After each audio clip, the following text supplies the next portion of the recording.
Okay,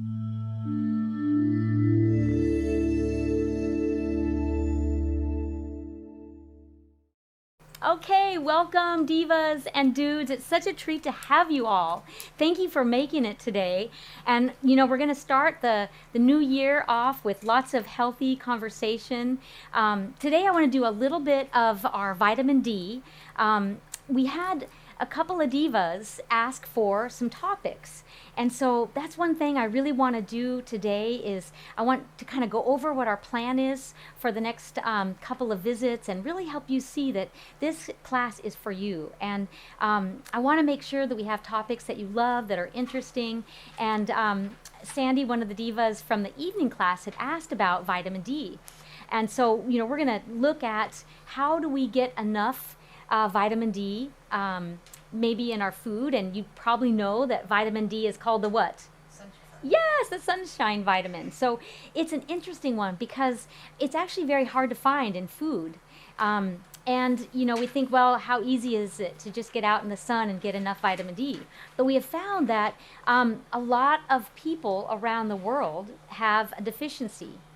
Now you'll find too that there is some controversy over how much we should get, either as a supplement or, of course, how much mushrooms and fatty fish can you get.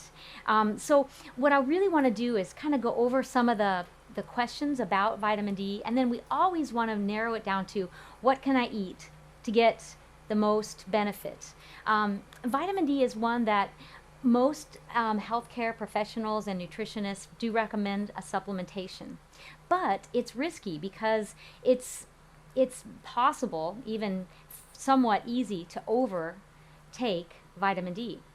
You'll also find that vitamin D is very much involved in our bone metabolism. So we know that it's important. Have you heard of what happens if you don't get enough vitamin D? That term that we've heard of that nobody's ever really seen a symptom of, but you might have heard of it in the news. It's called rickets. Rickets, yeah. Right? Yes. Do you know anybody that's ever had rickets? Oh, yes. I worked in the Middle East. So you worked in the Very, Middle very East. common. Those And babies, the babies were born with right. rickets. So let's talk about that a little bit. If a baby doesn't get enough vitamin D, their bones do not have enough calcium stored, and so the bones become soft. In adults, we don't really see that as much. Instead, we see osteopenia, which we women are most concerned about. So our bones become brittle versus soft and not strong. So there's a really interesting dynamic there of what's happening in our physiology around vitamin D. And again, it's so exciting to really kind of delve back into this. Of course, in college, I learned about the physiology of vitamin D, and it's quite convoluted. So I have a fun picture on the other side of my board here that I'll go over with you. But suffice to say that there's a lot of exciting research. What just happened a couple of years ago when we started seeing more vitamin D and zinc and calcium supplements everywhere? Because of COVID, right? So we know that it's quite likely that vitamin D has more to do with our health than just our strong bones. We're starting to see that it has some influence on our immunity. It has some influence on our healthy gut, not to mention healthy brain function. So what we're going to find out is that vitamin D is really involved in so many physiological symptoms, both healthy and if we have problems. So I'll kind of go over a little of those as well. And know that always my goal is to help us kind of narrow down what our best foods list is going to look like. So before I get into too much of the science around vitamin D, I want to kind of stay high level for another minute or two and help us, those of you that haven't been coming as much and you just want to kind of have a good reminder about what we do in the nutrition classes here. And that is truly to create our best foods list. So as we're learning about vitamins over the next several weeks throughout January, we're going to just really learn about, can we eat enough? Do we need to take a supplement? And it's always going to boil down to how do I eat the very best I can to get as many of my, requirements met. And so whether or not we decide we're going to supplement with vitamin D or calcium or zinc, I always want it to be narrowed down to how do we eat the very best. And so as a little more of an introduction, let's make sure we're really clear on this, because what I'd love for you to do, this will be a little bit of homework. I want you to, for the next month, so our next 4 visits at least, I want you to keep your journal of your best foods list. And I want you to use the My Food Data, which is a little, it's a little app. So I gave you this flyer so that you can remember. It's called My Food Data. And I want you to keep records of what you eat so you can see how close you're getting to the USRDA. So it'll just be a way for then each time we have our meeting, I want to hear from you. Well, what did your data show you? It's not hard. You can even use MyFitnessPal if you don't want to use this one. It's just any of the apps that will allow you to track what do you have for breakfast, what do you have for lunch and dinner and snacks in between, and even when you go out with your friends on the weekends, what did you eat, and record it, and we can talk about this as we meet each time, because I feel like the most important thing in our classes is for you to have information that's really applicable. So as much as I love the science of vitamin D metabolism, I don't want to put you to sleep, but I also want you to know how critical and how amazing our bodies really are at acquiring the nutrients that we need from our environment and also from the foods that we eat, and then how resilient our body is to be able to make a lot of the enzymes and coenzymes and of course even the vitamins that we need to function well. So when we create our best foods list, what 3 categories am I going to write down? Protein. Yes. Carbohydrates. And fats. Yes. And what? And fats. So everybody in your journal, I want you to have this. Now, probably surprising to some of you, I'm not going to tell you what foods you should have on those categories. I just started with a gentleman, a new dude, and he was panicked because he thought I was going to tell him what he had to eat. And he spent about a good 10 minutes telling me how picky he was and that I better not tell him what to eat. I know some of you feel that way too.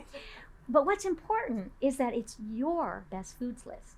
And so what we do in these classes is I try to give you ideas on ways to improve on your foods.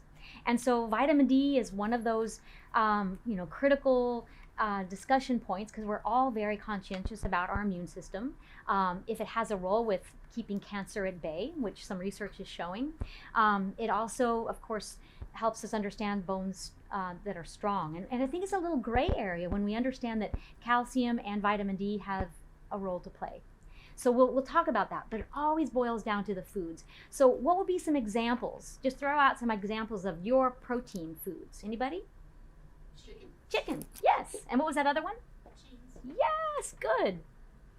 Now I'm even going to put cheese over here and fish.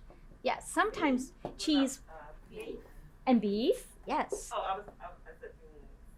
And beans. I love it. Is it okay if I put beans here? Okay. And I'm even going to put cheese over here. Oh, so beans is in the protein. So, and that's what I wanted to have as a conversation. It's like, wait a minute, what? For me, that goes here. Beans could be a protein, but for some, beans are like, no, I'm going to live here because I have plenty of animal protein that I'm going to use. If you are trying to eat more plant-based and you're trying to cut out one of these, then beans could easily live here, but it can also be our protein. Now, doesn't it break down to sugar? Because when I was taking PET scans, I had to restrict my diet ahead of time, and they said absolutely no legumes, that it breaks down to sugar. great And, question. And that I was shocked Yes.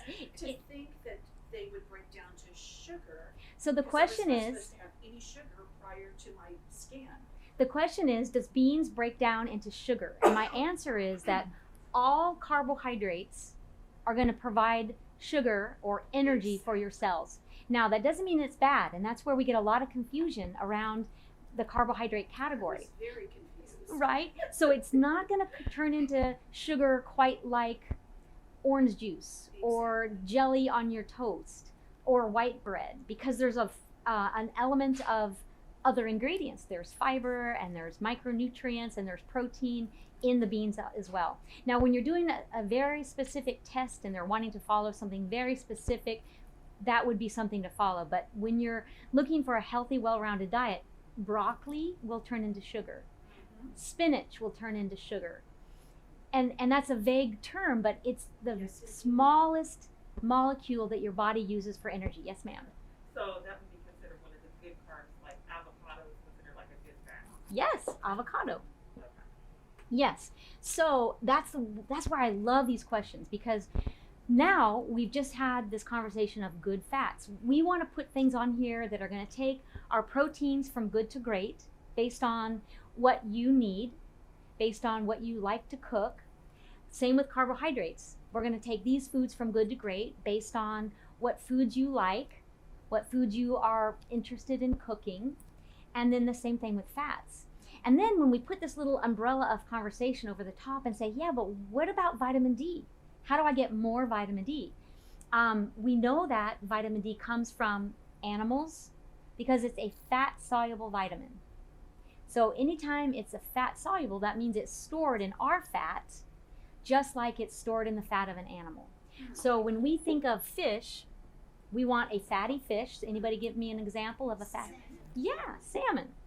So now we are going from good to great, because we are now talking about a specific kind of fish that's going to be a great source of vitamin D. See how I'm doing that?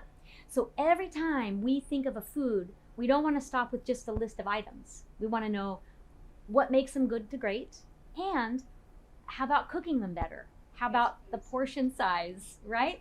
So every time we have our classes, I want there to be a great conversation about recipes, about ways to cook better, and then portion control, so that we are careful to listen to our body cues and not accidentally overeat. Because we know that when we overeat, it's not so much the sugar, but it's all the extra calories that then stimulate inflammation, that then stimulate overproduction of fast-growing cells, which could be cancer. So we don't want to overeat, and that becomes an issue, a really good talking point around our best foods list. So when we think of best foods, Happy New Year to everybody, I'm going to take that off.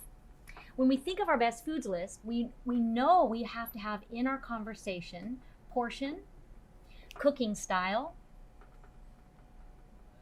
the company that the food keeps, and of course the quality of the food. Like if we wanted to talk about organics, or if we wanted to talk about as little cooking as possible, we're going to look at a cooking style, but then we also know that it has to do with the quality of the nutrients that we get from the food. So the best foods list has got to be our anchor of our conversation. And it can be different for everybody. But the conversation always goes to, how do I make my foods even healthier? And when we think of vitamin D, we know that it's a fat-soluble vitamin. Can anybody think of another fat-soluble vitamin? Yes. Vitamin A. Which one else? Any other ones? D, we talked about, and then E and K. Vitamins A, D, E, and K are all stored in our fat, which means that our body has a good reserves. We don't pee out extra vitamin D or vitamin E. So I like that, because that means that the good Lord, when he created our body, said these are really important. So we're going to store those. We're not going to just pee them out, which means that they have a really important role in our overall health. Also, it means that as our bodies evolved, we didn't have pills, right? So I'm still confused how our bodies needed more than what we can get from food and from the outside. But what's different about us now versus our ancestors many years ago? We're inside. Yeah, we're inside. And we wear a whole lot of clothes, and we wear sunscreen, and we wear makeup, and so we're not getting access to the sunlight as much as we could or should. And of course, as cancer survivors, we're told to make sure we do what? Protect our skin. Don't ever go outside without a hat and 50 SPF. Yes, ma'am. So if those vitamins are fat soluble, do you have the capacity to store them? Yes, you store them in your fat, And Seema's right, you also can store some precursors in your liver. And so that's going to be part of my little diagram on the other side. So, of course, we can store them in different ways. But let's suffice to say that because they're fat soluble, they're stored in the fat, and we access them in fatty foods. And so another thing I want you to take note of, which is really exciting, is this little number right here, vitamin K. Anybody know what vitamin K is for? Coagulation. Yes, vitamin K is, we're going to put that little 1 there, vitamin K1. Now, when I was in college, that's as far as it went. Vitamin K is important in coagulation, and that's what it is. Now, of course, because we're always learning about human physiology, and of course, nutrition science is this big umbrella around how do we take care of this human physiology. So now there's a lot of talk about a vitamin K2. Anybody hear of that one? For bones, right? Is that for bones? They are both involved with bones. So really, when we think about coagulation, that's really specific to blood, but it has to do with the metabolites that vitamin D is overseeing, which is calcium, and then of course a little bit of phosphorus, because calcium and phosphorus always live together. But what's really cool is now we're starting to learn that there's this little subset. And really, if you looked at the chemical equation of K1 and K2, they have the same front end. This one has a longer tail. So let's just say they're very similar, but they are going to have more detailed jobs. And that's what I think is so exciting. And as we learn more about this one, we want to know, well, where do we get that one? If we get vitamin K1 from one source, do we get vitamin K2 from another source? And again, how does that equate to our healthy food list? And so when we think of vitamin K, anybody have any ideas where you can get vitamin K? Dark meat of chicken. Dark meat of chicken. That is actually K2. I think that is okay too. Okay. Well, because K1 is predominantly dark leafies. Yes. K1 is predominantly dark leafies. So I'm going to put here dark leafy greens. Dark greens. Dark greens. Okay? But see, she's partially right. What's your name? Laura. Laura is partially right because remember I said these are so similar. This one has a longer tail. And where do you get K2? Well, we kind of now de-emphasize the leafy greens, and instead we get it from chicken, and we get it from, liver pate. When's the last time you had liver pate? You had some. I love it. I love it. So there you go. So high fat meats is where this shows up again.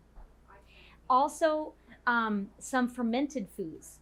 So that leads me back to, I'm so excited about the classes that I have in store for you, because we are really digging into the big picture of how nutrition science and our physiology is evolving, and understanding where the immune system and of course vitamin D really relates to the gut, and how do we nurture the health of our gut.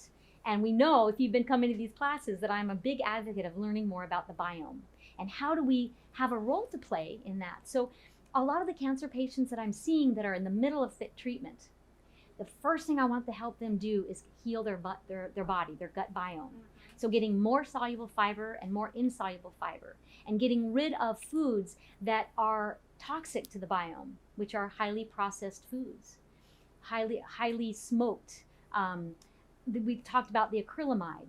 So all of those chemicals that don't help your gut, but instead hurt your gut. And now we're learning that even with the fat-soluble vitamins, we know vitamin D is really important, but it can't do much without the vitamin Ks, which are those other fat solubles. And then, of course, vitamin D's job is to start cracking the whip and get more calcium in your blood. So, eventually we're going to get calcium from the blood when vitamin D is triggered by the parathyroid to then resorb or take up more calcium. And where's our storage of calcium? Anybody remember? In the bones. So if for some reason the vitamin D recognizes that calcium and phosphorus are low, it's going to turn up the heat, and more calcium is going to come out of our bones, as well as get absorbed in the gut from what? Our food. And now we've got more in our blood to be used to now build and strengthen bone. I know, and it sounds a little contradictory. It's like, well, why would we take calcium out of our bones to strengthen bones? And that's because we've got to hook it up with phosphorus. And so the osteoclasts break down the bone, and it goes into the bloodstream, the calcium. It connects with the phosphorus and then goes back into the bone and makes it stronger. Osteoblasts build, osteoclasts break it down. So it's rebuilding it stronger and stronger. Somebody that has osteoporosis or osteopenia, they're not able to rebuild the bone stronger because it's missing one of these players. It's either missing some vitamin D, or perhaps it's even out of whack with how much calcium they're taking in as a supplement, or even how much vitamin D they're taking in, and it messes up the system. So that's really what I want to share with you, is how do we know how much to take, and how do we make sure we're conservative, that we don't over supplement in some of these really important fat soluble vitamins. And again, vitamin K and this K2, and there's subsets and fancy names, and I'll share those more as we go. But I really wanted to help us see kind of where I want to go with understanding our food data. Where do we get our healthy ingredients? How do we set up our best foods list, knowing that we're going to learn about how to get nutrients? So we know that dark greens are carbohydrate. They will turn into sugar, but before they turn into sugar, they're going to give our body all kinds of nutrients, including calcium, including, of course, fiber, and even some iron. So all of those building blocks are super critical, and that's why they need to have a spot on our best foods list. But I have people that go, Suzanne, I do not like greens. Don't make me eat them. Right? You know anybody that says, I do not like spinach? How long ago do we have a president that said, I hate broccoli? And it was kind of like the laughing stock because, like we care as Americans that our president doesn't like broccoli. But he right? But he almost condoned not liking broccoli. And it's like, no, shame on you. But learning to like these foods that are powerhouse foods are really what we want to do in this setting. We want to learn to cook. And, when Seema has all her wonderful ideas of cooking with her cultural spices, and of course I love that. We're going to go through a world of spices to be able to really know, well, gosh, if I don't like it, how am I going to cook it so I can learn to like it? And I always try to tell people that our palate will learn to like things, especially if our brain goes, this is good for me, right? Just like we tell our kids, you'll learn to like it. You have to take 3 bites, give yourself 4 or 5 tries before you, really give it the final decision. Okay? So as we go through this, we know that dark greens and beans are great carbohydrates. Avocado and cheese are really important fats. Can you think of any other items that you want to add on here? Nuts and seeds. Yeah, absolutely. Good job, Laura. Nuts and seeds. You taught me. Oh, I love it. I'm so glad to see you back. Well, and so this is like one of my huge favorites, and you guys know that have been here more than, twice, because it hits so many buttons. Not only is it loaded with healthy fats, so remember when we want to take supplements and we're at Whole Foods and we're looking at the big rack and we're thinking, okay, which ones do I need? I know I need omegas. Guess where we get omegas, right? And so people that don't like fish, I say, don't worry. You don't have to eat salmon. There's lots of other ways we can get those healthy fats. What about EVOO? Who gave that little acronym? I'm Rachel Ray. Exactly, little Miss Rachel Ray. Extra virgin Olive oil, right. So important. Here's an interesting tidbit. This is a powerhouse of getting our nutrients, vitamin D, of course, calcium, not to mention lots of other nutrients. We call them phytochemicals. But what's neat is olive oil comes from the fruit of the tree, right? It's not the same as walnut oil, which of course is one of my favorites too. Walnut or pistachio oil. But EVOO comes from a fruit, just like avocado is a fruit. And so with that comes all the wonderful attributes of eating more fruits and vegetables. So, I'm sometimes a little leery to put a lot of fruits on our carbohydrate category. There's nothing wrong with it. Yes, it's going to be turned into sugar a little faster. But remember, sugar is so important in our bodies. It's the #1 preferred fuel for our brain, right? And for our heart. All the mitochondria in our cells want sugar. Now they will stamp their feet and say, okay, fine, I'll use ketone bodies or fats. But our bodies are really meant to use sugar as a great fuel. So there's nothing wrong with it. It's only a problem when this little baby gets out of whack, when we eat too much sugar, right? And then we have the insulin levels that can't handle it all. So that higher amount of sugar hangs around in our blood too long. And then what happens then? The fat cells say, come over here, baby. I'll take that extra sugar, and it goes into the fat cell and it creates fat, right? So we don't want any calories, but sugar with the help of insulin goes into the fat cells even faster and causes weight gain. But when we think of olive oil coming from the fruit, it has all the benefits of fruits, but it's really all a fat, right? There's another one I want to mention over here, and this is egg. Egg is super important because it's really one of those wonderful, perfectly absorbable proteins. Egg albumin is kind of that mainstay of how to get the best amino acids into your body, easily digested. It also becomes this really great resource for this fancy little newcomer to the block, which is this K2. And so egg and fatty fish, all kinds of chicken. So the dark meat chicken is really great because it's a little higher in fat, right?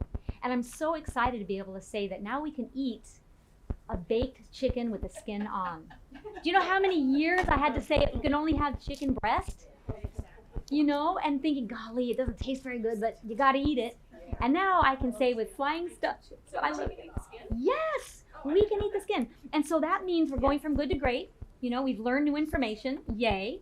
So now we can even do this. We can say dark meat chicken, and we can say, okay, we're going to even go to another level of greatness. We're going to say, let's get an organic one. We might even do air chilled. So those are all ways to improve on the quality of the chicken. Now you might say, gosh, I don't want to spend that much. But I promise you, if you buy a whole air chilled chicken, you'll use every morsel.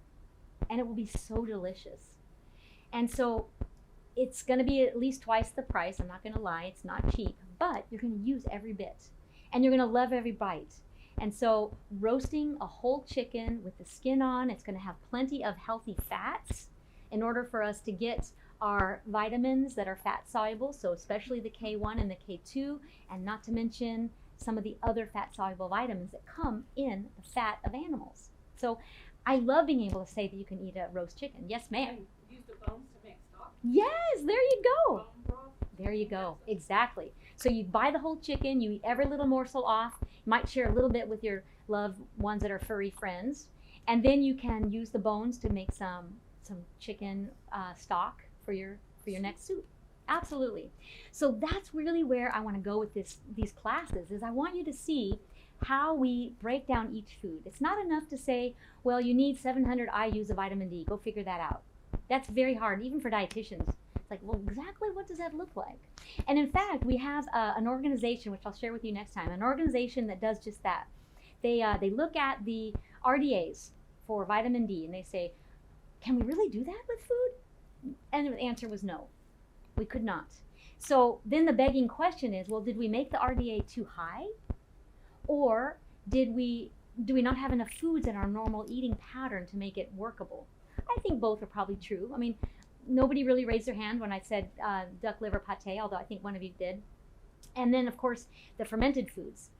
So there's a lot of things going on. You know, we know that our government really has a lot of pull.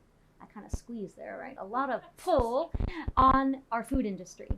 There are industries that our government protects, and there's farmers that we protect.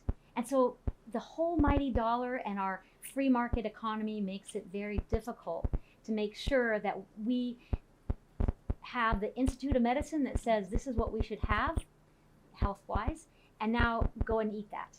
It's very hard to do. We know that even as health conscious as we are, it's hard to go out to a restaurant and eat healthy, right? We are really at the mercy of the company that's trying to make money and lure you in with more food cocaine than food health and wellness. So that's why I want us to really think about what we're doing with our health and wellness dollars.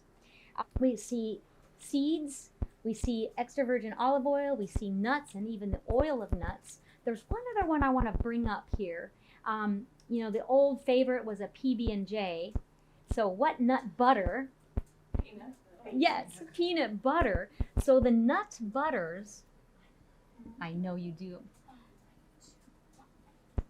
I always think about Rachel when I do this one. Right? Yes. So your nut butters are a great fat that I think oftentimes gets forgotten about. As adults, we don't whip ourselves up a PB&J, or even get a little more esoteric and experiment with sun butter and cashew butter and almond butter and hazelnut butter. So that's where we get to start thinking about the new foods and the company that they could keep. So if we find a great bread, we're told you can't have bread if you're healthy, it's bad for you, no, it's going to turn to sugar, don't eat it. And I disagree 100%. Complex carbohydrates give us an opportunity for great company. So if we were to think of a good bread, anybody want to suggest one? Dave's Killer Bread. There you go. What would be another one? Ezekiel. Yes. Oops, Ezekiel. I love it. So when we are looking for a really good quality bread, first of all, I want you to like it. So if you look up this and go, Ezekiel, I hate that bread. I'm not going to eat that. Forget it. That's okay. You do not have to like Ezekiel, right? But you could experiment with other ones. And so the Dave's Killer Bread is another one. And a little side note, I was in El Paso and Santa Fe over the weekend, and they didn't have Ezekiel bread. So I got Dave's, and I didn't like it. It was so airy and bleh. Because it has too much salt in it. Salt? Yes, it has. It has 210 milligrams per slice. Too much salt in it. Ezekiel is 0 or 80 milligrams. Yeah. I felt like it was too dry and airy. And so the bottom line is keep experimenting. Find one that you do like. Sourdough. I love it when I can tell my clients that sourdough bread it's fermented. It's as long as it's really, looking at good ingredients. So if you can find one that's made with an organic semolina flour or an organic wheat flour, not the enriched white flour, right? That's going to take it down a notch on quality.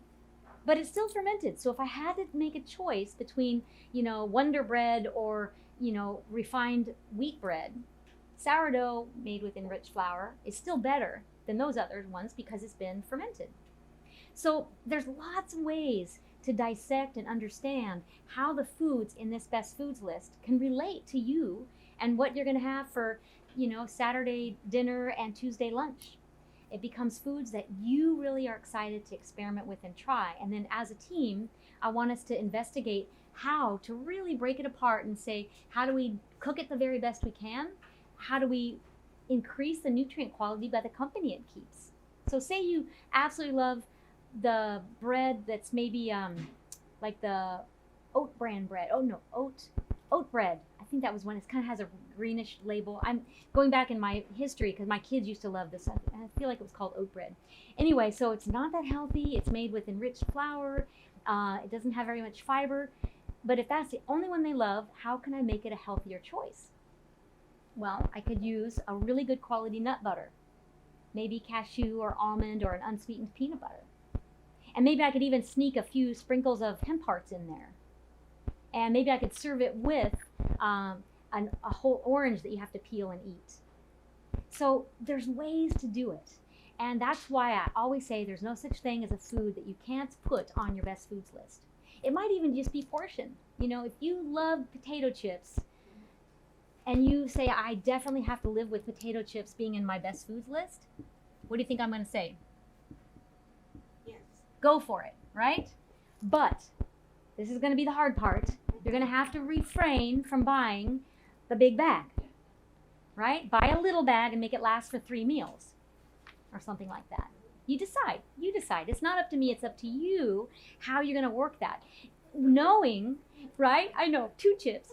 But knowing that snack foods are really geared to have those food cocaine qualities. It makes it so hard to only have 2 Dorito chips. And I love telling the story of Dorito chips. I think a lot of you know in UC Davis, we spent an entire quarter in my nutrition science class on the Dorito chip because of the amazing science, both the food marketing and the food science that goes in to the shape, the color, the crunch, the sweet, the salt, the fat in that Dorito chip, which is why it is still so popular so many years current, right? That was I was in college in the 80s, late 80s and 90s. So, and Dorito chips are still, and when you know an item is popular, if you go into HEB and it's eye level, Yeah. okay, now I know my eyes are lower than yours, but somewhere in this eye, if they live there, that means they are making HEB money.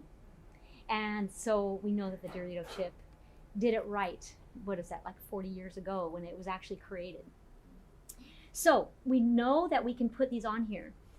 What happens is when we start having these kinds of foods and it potentially displaces some of the calories that you really want to have in these really good foods that give you vitamin D and vitamin K and then fiber, you just have to weigh out your differences. You know, be careful, because if you're not careful, then these calories will take over and you'll either eat too much food because now you're trying to get all your healthy foods, but you really wanted to eat these too, right? So it becomes a balance. Okay? Any questions about the best foods list? All right, so now I want to get a little deeper into vitamin D.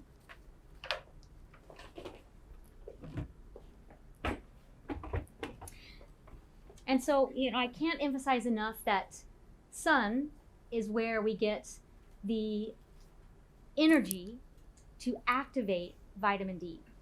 And so part of our wellness paradigm is to get off our booty and outside. So I'll always emphasize this. You know I'm a fitness instructor. I've done that for many years. And even if you have aches and pains, we know that you don't have to have a 45-minute hard workout at CrossFit.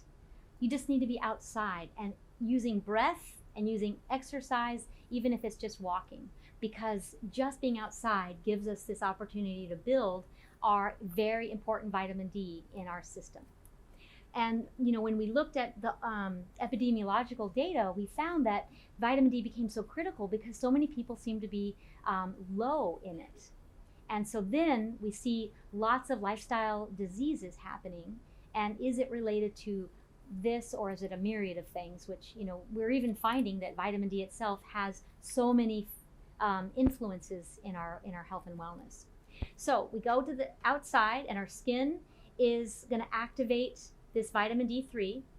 And once that first level of activation gets into our blood, it goes to the liver and it gets activated again. And it goes to the liver first. Yes. Okay. Goes to the liver, gets activated. So there's enzymes hanging out there ready to activate it. Okay. And then it goes to the kidney, it gets one more activation step, and then back into the blood. And this whole process is turned on when the parathyroid hormone is triggered that your calcium levels are too low. That's why when we have somebody that has rickets or sometimes weak bones in osteopenia, we want them to take vitamin D and calcium. So a lot of the issues now around, gosh, how much should we supplement is really around this, because if we give too much, we get the same problem, weak bones. Okay? So if we give too much vitamin D, we get stones, bones, moans, and groans.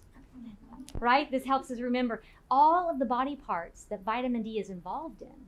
So we can get kidney stones because if too much calcium is liberated into the blood, it sometimes will hang out in the kidneys. Now, another thing that's happening, which is really around this whole vitamin K1 and K2 research, and that is that when there's extra calcium hanging around, it also gets stuck in our arteries. So there's some really cool studies that looked at aortic stenosis. That just means stiffening of the aorta, stiffening of other arteries.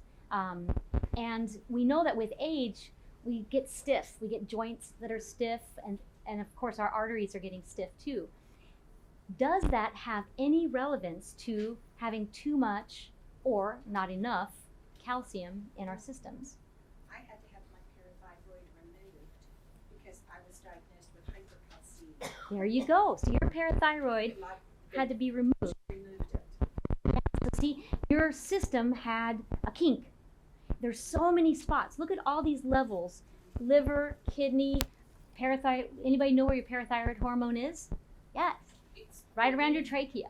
Yes, and underneath Exactly. the thyroid. Exactly, underneath the thyroid. And so they are so intertwined. We know that the endocrine system is really the communication network of our body. And so it's so key that we understand how all these pieces work.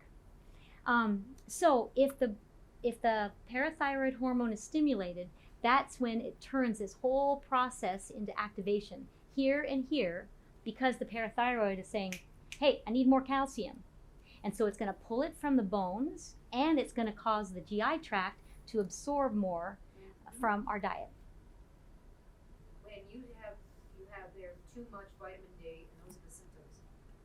Do you have too much vitamin D because there's not enough calcium to use that vitamin D? Or is that vitamin D just hanging out there waiting for calcium to come in? Or Awesome. So cool that you thought that. There's both can happen. Both can happen, because we can have these scenarios if you're taking a vitamin D supplement, right? That's not good. Or you could have inadequate calcium, then your vitamin D triggers this whole process, and you're missing out on its counterpart, which is phosphorus. So there's several areas where this can be a problem. So let's just simplify it and say, if you were taking too much vitamin D supplement, this is what can happen. You can get calcium deposits in your kidney, so kidney stones. Your bones can become weak, because again, if you have too much D and it doesn't get its partner to work in this whole process, your bones get too much calcium pulled out because of what the D is doing.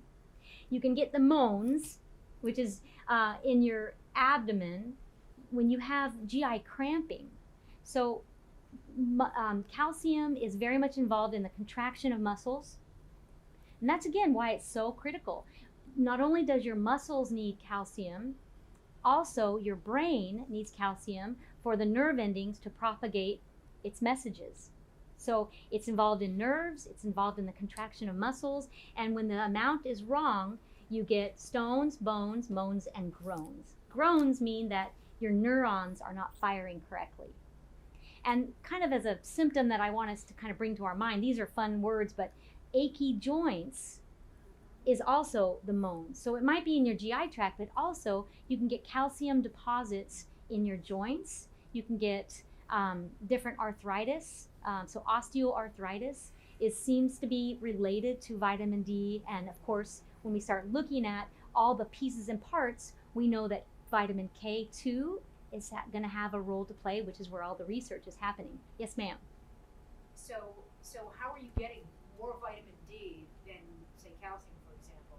If you You're supplement. taking, just strictly supplements? Yeah. Or you just ate too many mushrooms and been outside too long? It's really hard to get too much vitamin D from food. And so that's why in the very beginning I said vitamin D is one that most of the experts, the nutritionists and doctors, are wanting you to take a supplement. So again, I want you to look on your MyFood data, and I also want you to look at your own lab work and see where your vitamin D, your serum vitamin D is, because your blood levels are showing you this. Because it's almost always going to have some floating around in your blood. Your D3, after it's been activated, is what we're measuring in your lab work. And so the question will be, well, how did I get too much or not enough vitamin D when we know that most of it comes from the sun? So the answer to that is, it's most likely one of these extraneous factors. Did we have not enough calcium or not enough phosphorus? Or is there something wrong with our absorption in our gut, right? Or is there not enough calcium stored in our bones? We know that when we're young girls, we're really encouraged to drink a lot of milk because the doors kind of close at a certain point, right? It's harder for our body to absorb calcium and make strong bones. And so it's sad when we see girls saying, no, I don't drink milk. Let me have my soda.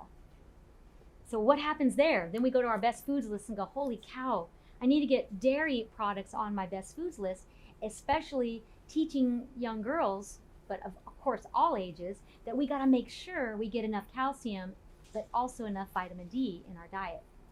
So if we look at how much do we need, this is from food, because we know that most of the activity of vitamin D activation comes from the sun. That is vitamin D up there? Yes. So let's look at this for a minute, because I want to make sure we get enough time.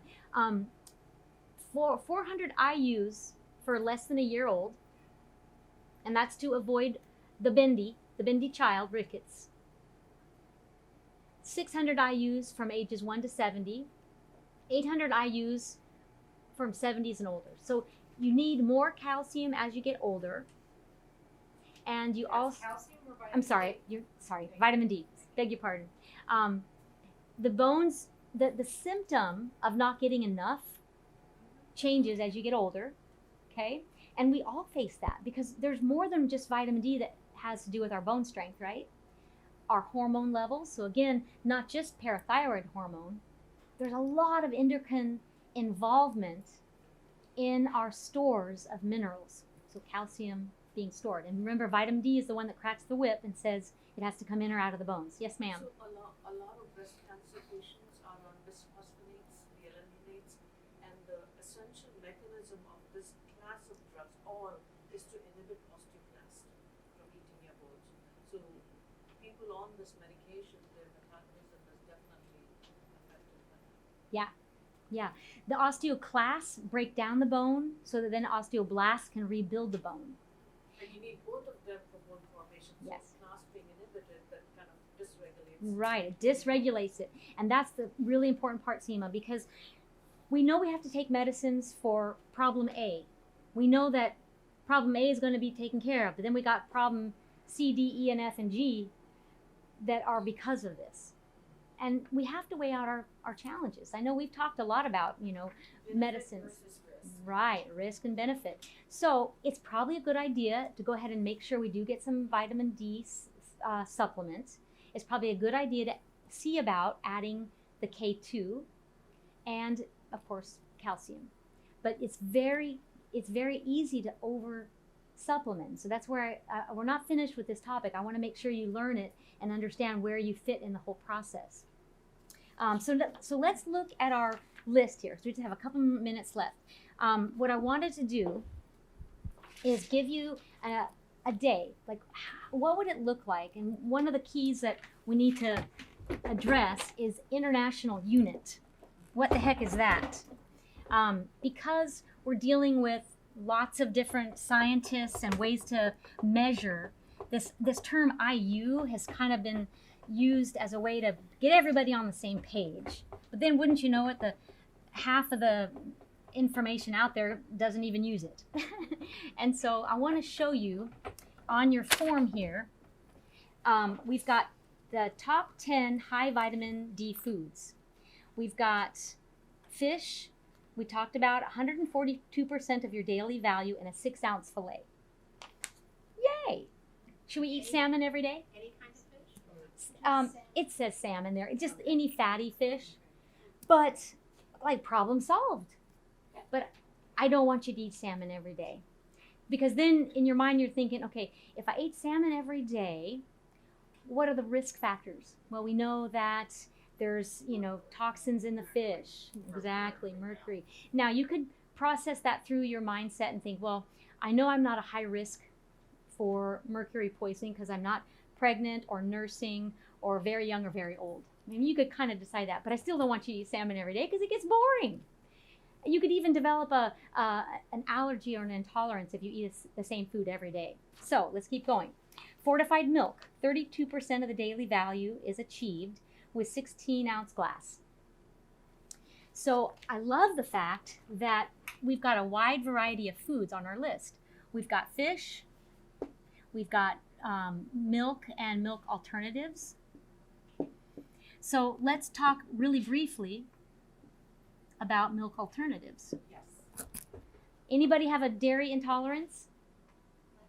Lactose intolerance? Okay. And so, yes, some of us have an intolerance, some of us don't like it. And I really want to set the stage for how you decide whether or not you should use a milk alternative. Dairy fat that's good quality will have a good source of vitamin D, plus it's supplemented, right? Vitamin D is added to milk. And milk alternatives will oftentimes have vitamin D as well. So much cool stuff is happening with soy. So I want that to be on your list of the ways to experiment with soy. Fermented soy, I'm telling you, I've got so many fun things to show you how to use soy. In fact, here's another little tidbit telling you as we go forward. K3, so now we got a K1, a K2, and a K3. This is in the research right now as a cancer treatment. So remember that little molecule I said, oh, they're about the same. They have the same head, and then they have this little tail, and that's K1. And then K2 has this other little piece on it, and K3 is so similar. And now we're finding that this is a potentially a cancer treatment. I just love that. More to come on that later. I know I got on a bunny trail, but I couldn't resist because I love the fact that soy, and a lot of the researchers in Japan and other areas of Asia are really teaching us so much. And remember, this was probably in 2020, I did a class, a whole series really, on the China study and how we learn from these big cultures. We have longitudinal, which means we look over a long period of time at the health and vitality of a people group. We learn so much from this. Now, granted, it's observational, so we can't, without a shadow of a doubt, make conclusions, but we can get some really good hypothesis to then study further, right? And so the China study looked at people that ate more from the earth, people that ate unprocessed grains, and some fish, and some high-fat fish, and of course, even in Alaska, the really high-fat diets. And why do these people do so well? And there's people groups in Europe that eat, high-fat meats all the time. The Americans would say, oh, that's so bad for you. And then we find out, wow, they're doing really good in several areas. They don't have cardiovascular disease like we thought they should, and they have really strong bones. What's up with that? So anyway, soy is going to be exciting. What about, I mentioned the mushrooms. So cremini mushrooms, and I did a class a while back on mushrooms, and oh my gosh, there's so much to learn about this fungi. And what's neat is that these are exposed to UV light in the growth phase, and it adds copious amounts of vitamin D. Yeah, so mushrooms become a great source. So Just that one kind that you mentioned? really all of them, but I want you to be on the lookout because the labels will help you. I believe all mushrooms are exposed to the UV light for just growing them. I do think some have more than others. And so again, in your food data, you can start picking out. I was going to print out the list and give it to you, but it's so long. I thought, you guys probably don't need all those pages, but I'll give you a resource if you want. You can look up that list, but it's from the NHANES data, and it's also from the food data. It's a big database of foods. But anyway, so mushrooms of all varieties are going to be a great source of vitamin D. And for 19 calories, you get 139% of your daily value of vitamin D. Like, wow, so cool. So then here comes tofu. So again, our little baby over here, soy, and tempeh, so the fermented tofu, I love. And like I said, I've got a new one I'm going to show you. But tofu, because it comes from the edamame or the soy, 28% of daily value in a cup. Number 6, fortified yogurt. So for 250 calories, you get 16% of your daily value. And what else do you get in that yogurt? You get calcium, probiotics, protein, some good carbohydrates. Are all yogurts fortified? Are all yogurts fortified? No, probably not. Yeah, it'll tell you. Most of them, I'm gonna guess, do use, fortified dairy. Is wheat better than the See, I was hoping that was the question. In that there's so much in the world of yogurt. So the first thing I want you to do is find a yogurt you like. And then do the assessment. Does it have vitamin D? How much protein does it have? How much sugar does it have? Because one of the things that I love to recommend is get the very best quality organic, high active cultured yogurt and sweeten it with what? Honey. Yes, you know me so well. Honey. Because honey is that invaluable prebiotic that helps our gut biome. So instead of buying the vanilla or the strawberry, get plain, Yes. add your honey, add your organic strawberries, and while you're at it, go ahead and add in a few hemp hearts and some pumpkin seeds too. Now you've got the company that the food keeps, the portion size is awesome, and the food quality is super. Okay? You guys are totally getting it. So fortified orange juice, another one. So again, K2 is showing up in these foods. Fat soluble, for sure, and even some of the fortified juices. Pork chops. Who doesn't love a pork chop? High fat meat. Now, for cooking method, how do we make this pork chop as healthy as we can? Air fry. No, not smoke it. Burn the heck out of it. No, I'm kidding. Right? So air fry, I love it. I mean, that's such a new thing now, right? 10 years ago, nobody would have thought of air frying. And yeah, I mean, because it's quick heat. It doesn't need to have the blackening. You still get a crispy component from the fast moving air. So yeah, love it. Of course, and the eggs, like I mentioned earlier, and the breakfast cereal. Didn't have enough room down there. So breakfast cereal isn't my favorite one up here. I mean, because it's fortified, right? And some of the dangers about cereal is what was brought up earlier about sugar. Not so much that the grains are bad, but cereals are hard to find that taste even decent with no added sugar. They're all highly processed. They're all highly processed. So are you Yeah. talking about cereals as in grains? What's the difference between a cereal and a grain? I love it. A cereal is a processed grain. It's been modified in a way so that it's easier to cook, right? So, yeah. And of course this will work. But then if you have a cereal that you love, we could call it oatmeal. That's a cereal. It's oat that's been processed in a way that makes it easier to consume.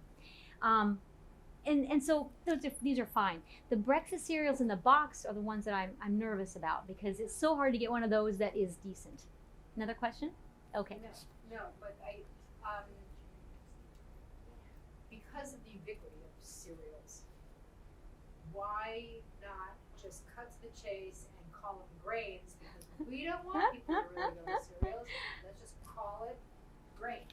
And I love say, like, here's a recipe for grains that you make once a week that you can treat once. Woo! You are so on it. So now you're talking about the quality, the way the product is cooked, and you could even then go down the list in the company that it keeps, because you get to decide if you're going to have fresh berries or some dehydrated sugar-coated berries. So yes, so excited. So this is how I want our conversations to be. I want you to have a chance to kind of play with this information throughout the week. We're going to look at how vitamins enter your world. What kinds of cereals or grains? What kind of recipes are you going to experiment with mushrooms?